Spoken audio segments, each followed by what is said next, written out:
Cristo el Sanador, por F. F. Bosworth. Capítulo 1. Para los que necesitan sanidad. Antes que alguien pueda tener una fe firme para recibir sanidad en su cuerpo, tiene que deshacerse de toda duda concerniente a la voluntad de Dios en este asunto. Para apropiarse de la fe, no se puede ir más allá de nuestro propio conocimiento de la voluntad revelada de Dios. Antes que intentemos ejercitar nuestra fe para recibir sanidad, necesitamos saber lo que enseñan las Escrituras. ¿Qué tanto es la voluntad de Dios sanar el cuerpo como lo es sanar el alma? Los sermones de este libro señalan y explican aquellas porciones de las Escrituras que una vez para siempre le aclararán el asunto. Es solo cuando aprendemos que lo que estamos buscando es precisamente lo que Dios promete, que toda duda puede ser quitada y una fe constante se hace una realidad. Cada una de sus promesas es una revelación de lo que Dios está dispuesto a hacer por nosotros. Hasta que no conozcamos cuál es la voluntad de Dios, no tendremos nada en qué basar nuestra fe. Es importante que la mente de aquellos que buscan sanidad sea renovada, para que pueda estar en armonía con la mente de Dios, tal como se revela en la Biblia y como señalaremos en las páginas siguientes. Fe, para apropiarse de las bendiciones prometidas por Dios, es el resultado de conocer y actuar de acuerdo a la voluntad de Dios a través de la palabra. Romanos 10, versículo 17. La correcta actitud mental o la mente renovada, como lo dice Romanos 12:2, hace posible una fe firme para todos nosotros. Constantemente estamos recibiendo testimonios de aquellos que, después de haber orado por ellos varias veces sin éxito, fueron maravillosamente sanados mientras leían este libro. Muchos otros también han sido felizmente convertidos leyendo estas instrucciones. El mundo se sorprendería si pudiera leer los maravillosos testimonios que de continuo nos llegan de todas partes del país. Durante los últimos años, hemos recibido más de 225,000 cartas de radioyentes y amigos, la mayoría de los cuales ni siquiera conocemos personalmente. Las verdades presentadas en este libro, junto a la oración de fe, han traído sanidad a miles de enfermos, los cuales no se hubieran recuperado sin la ayuda directa del Espíritu Santo. A Dios sea la gloria. Mientras nos regocijamos por estos milagros, somos conscientes que solamente son manifestaciones externas de mayores y más preciosos milagros que han ocurrido en la cámara sagrada del hombre interior. La causa interna es mucho más preciosa que la obra externa. Los resultados físicos de la oración son como figuras numéricas en un libro bancario que muestra que se han depositado oro en el banco. Y el oro es mucho más valiosa que las figuras numéricas.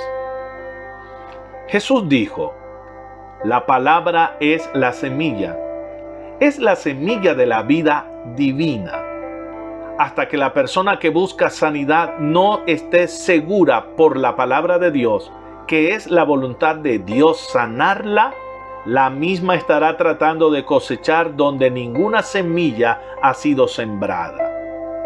Sería imposible para un agricultor tener fe en la siega sin antes haber asegurado que la semilla ha sido sembrada. No es la voluntad de Dios el que se dé una cosecha sin que antes la semilla haya sido sembrada, o sea, sin que se conozca o se actúe de acuerdo a su voluntad. Jesús dijo: y conoceréis la verdad, y la verdad os hará libres. Ser libres de toda enfermedad viene como consecuencia de conocer la verdad. Dios no hace nada sin su palabra. Envió su palabra y lo sanó. Son las palabras del Espíritu Santo. Salmo 107, versículo 20. Toda su obra es fielmente hecha de acuerdo con sus promesas. La semilla que debe ser sembrada en la mente y en el corazón de cada persona enferma es conocer que la voluntad de Dios es sanarla. Esta semilla no puede ser sembrada sin que antes se conozca, se reciba y se confíe en ella. Ningún pecador puede convertirse en cristiano sin antes conocer que la voluntad de Dios es salvarlo. Es la palabra de Dios plantada, regada y en la que firmemente se confía que puede sanar tanto al alma como al cuerpo. La semilla tiene que ser plantada y regada antes que pueda producir su cosecha. Para que alguno pueda decir, yo creo que el Señor puede sanarme, antes de aprender por medio de la palabra de Dios que Él está dispuesto a sanarlo. Es como si el agricultor dijera, yo creo que Dios puede darme una cosecha sin que haya sembrado y regado la semilla. Dios no puede salvar el alma del hombre antes que el hombre mismo haya conocido la voluntad de Dios en cuanto a esto. Porque la salvación es por la fe, esto es, confiando en la voluntad conocida de Dios. Ser sanado es ser salvo en el sentido físico. Orar por sanidad usando palabras que destruyen la fe como, si es tu voluntad, no es plantar sino destruir la semilla. La oración de fe, la que sana al enfermo, debe suceder, no preceder a la siembra de la semilla, la palabra, única base de la fe. El Espíritu Santo dice que el Evangelio es poder de Dios para salvación, en todo aspecto, tanto físico como espiritual. Y todo el Evangelio es para toda criatura y para todas las naciones. El Evangelio no deja a ningún hombre orando en la incertidumbre si es tu voluntad, sino que le dice cuál es la voluntad de Dios. Las palabras del Espíritu Santo. Él mismo llevó nuestras enfermedades. Mateo 8:17 son ciertamente tan parte del Evangelio como sus palabras. Quien llevó él mismo nuestros pecados en su cuerpo sobre el madero. Primera de Pedro 2, versículo 24. Ni el aspecto espiritual ni el aspecto físico del Evangelio son para ser aplicados solamente por medio de la oración. La semilla es impotente hasta que no se haya sembrado. Muchos, en vez de decir, ore por mí, deben primero decir, enséñeme la palabra de Dios para que yo pueda cooperar inteligentemente en mi recuperación. Tenemos que conocer cuáles son los beneficios del Calvario antes que nos podamos apropiar de ellos por la fe. David declara, Él es quien perdona todas tus iniquidades y el que sana todas tus dolencias.